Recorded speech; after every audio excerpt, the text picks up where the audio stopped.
Lego, come on, man. Why do you gotta put him in the thumbnail like that? Why you gotta put him on blast like that? Why don't you just go out there and celebrate the good that we saw on this team?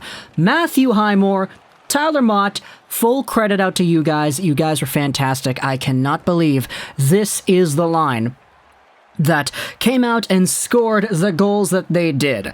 Imagine thinking, heading into this Tampa Bay Lightning game, Vancouver versus Tampa Bay, January 13th, 2022, and saying, okay, the Canucks would only score 2 goals. One of them would be an absolute ripper of a snipe bar down from the face-off circle, and the other would be a through-the-leg snipe on the side of the net. Now imagine I told you that was the case, and I said that these goals were scored by Highmore and Motte.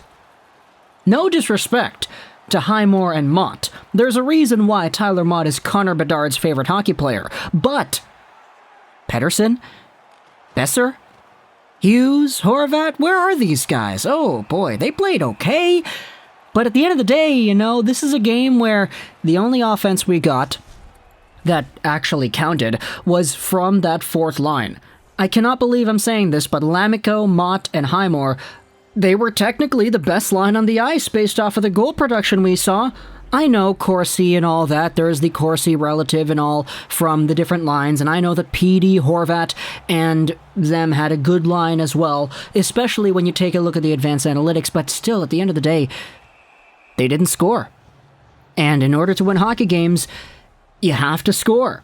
I know it's a lot easier to look at analytical models and say, okay, if you play this game 100 times, the Vancouver Canucks win 60 of them, based off of the amount of expected goals they had, based off of the quality of their chances, based off the quality of their shots, comparative to their opponent, the Tampa Bay Lightning, and how many shots and all the quality stuff they got, right? It's easy to look at models and say that, but at the end of the day, this team needs wins now more than they ever have before.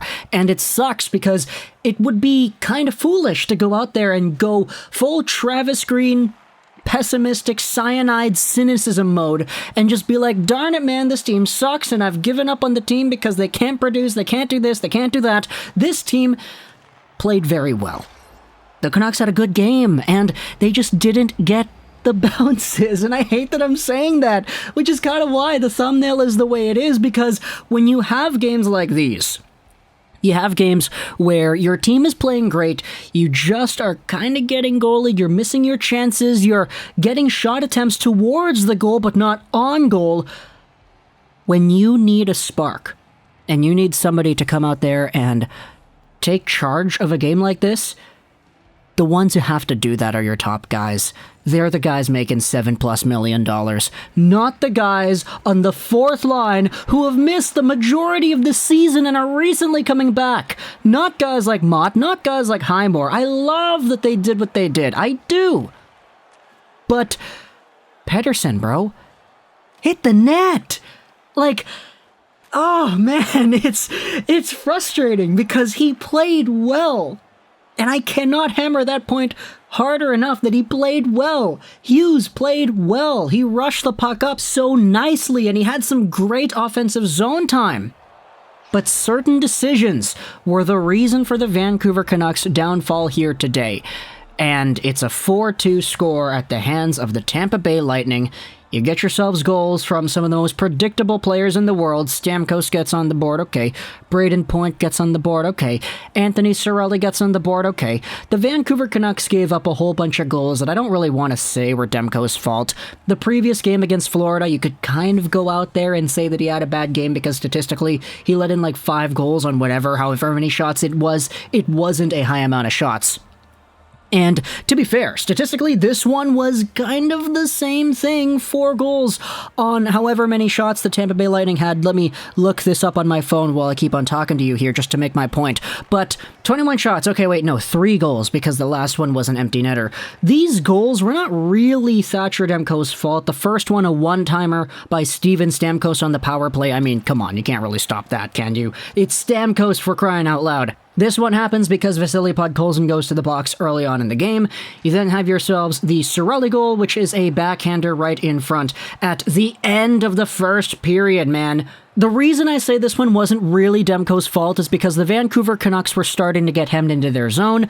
It was the fourth line caught out there against this line on Tampa that had Cirelli, Killorn, and the like. And the pass that was centered out for Cirelli was actually bouncing off of Juho Lammikko's skate, and it goes right perfectly to the guy in front, so Demko doesn't really have a chance there. And then you have yourselves the Boris Katchouk goal in the third period, which kind of just sealed the deal. It was a very, very bad play. It was a 2-on-0, and this one, as I said, dude, decisions. Quinn Hughes can't hold the line. He gets the puck back at the blue line, and the Lightning overwhelm him to the point where it bounces by him. He throws his stick on the back check, and it doesn't work, trying to break up that play. Tucker Poolman, who is the other defenseman who is supposed to be a defender, he's in the middle of it all. He doesn't even start skating until after the Tampa Bay guys get going, so he's caught flat-footed. It's a clear 2-on-0, and yeah, it's a shot that Tampa gets in by Demko, and it's like, okay, come on, Demko almost had that, but like, it's the same thing with that Barkov shorthanded goal the other night against Florida. You cannot be giving up plays like that. 2-on-0 breakaways, shorthanded breakaways, decisions like these are what costs teams games, and the Canucks right now cannot afford to lose games, especially in the way they've been losing. They need to get points on this road trip. It's going to define the rest of their season pretty much, and just kind of the entire package. You know, you want to talk about Quinn Hughes, let's talk about Quinn Hughes. The end of the game, he has the puck, it's 6-on-5. The Vancouver Canucks have a chance to go out there and tie this game after what was the beautiful Tyler Motte through the legs goal on the side. Quinn Hughes, dude, like normally, it's never really a concern for Quinn when it comes to his vision. He always has an idea of what he needs to do and where he needs to put the puck. Whether that's on net, towards the goal, into the corner, for a guy on the side. He's got a really good brain for making things work. But in the last few minutes here, it's 6-on-5 Vancouver, empty net is there. Quinn Hughes, top of the umbrella, guess what? He takes a look, he's got a guy in front, it's Pierre-Edouard Bellemare. Like, I had no idea this guy was on Tampa Bay. When the heck did he go to Tampa Bay? But Quinn Hughes, like, stares him down, and he tries to force the shot through anyway. It's a point-blank block for Bellemare right in front of Quinn. It bounces off to the side, and Brayden Point gets it. Eventually, Quinn backchecks, and it's a one-on-one. Brayden Point against Quinn Hughes on the open net. Hughes just waits for the guy to shoot. He doesn't really go out there and attack him. He just collapses in towards the net. Point just goes closer, and he's like, how do you do? Deke to the side, he shoots it, he scores it. And that's the last goal of the game. Like, ah, man, Quinn had a great game. He had a really good game in terms of the way that he was moving across the ice with the puck and all that. It's just the decisions, split-second decisions that took place in those moments in the third period were kind of what sealed the deal for Vancouver, and that's the worst part about it, is that even though you can play a good game in general, it's just that one small decision you make that costs your team or wins your team the game. Now for Petey, oh boy, we gotta talk about Petey here. He got a breakaway in this game. That was good. See him fight off the guy while still trying to get a shot attempt off, which he got off. The attempt was there, but he backhands it over the net. There were some other chances in front where he tried to tip some pucks, and there was another play where he had a very good look towards the goal, but instead he elected to pass it off to the side. There's still a learning process here. And I think I'm kind of starting to settle myself internally into the territory that this year is just kind of going to be a write-off.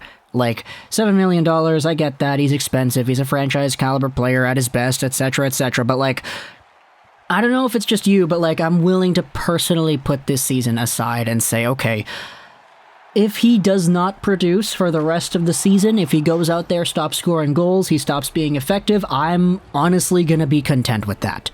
Because it's so consistent right now how poorly Elias Pettersson has been at getting converted shots on goal. You know, I said the Corsi, the shot attempts, expected goals, whatever. It's all great stuff, but at the end of the day, no goals, no points, no shots, no shooting opportunities. Like, This season has been the worst season possible, I think, for Petey, and I think I'm kind of willing to accept that and just say, okay, next year he'll score 30 goals. Next year, he'll do all this crazy stuff and he'll get back to his old form. This year, unfortunately, just seems like a write-off year. To me, at least. Of course, you can comment in the comment section below if you feel the same way and if you disagree, which I definitely do feel there will be a lot of people who do. But talk to me in the comments either way about how your thoughts and opinions form on this Canucks versus Tampa game. There are 2 losses straight here in Florida and on the road trip in general. Not looking good for Bruce. There it is, baby. Talk to me in the comments, all your thoughts. I hope you enjoyed this video. And bye.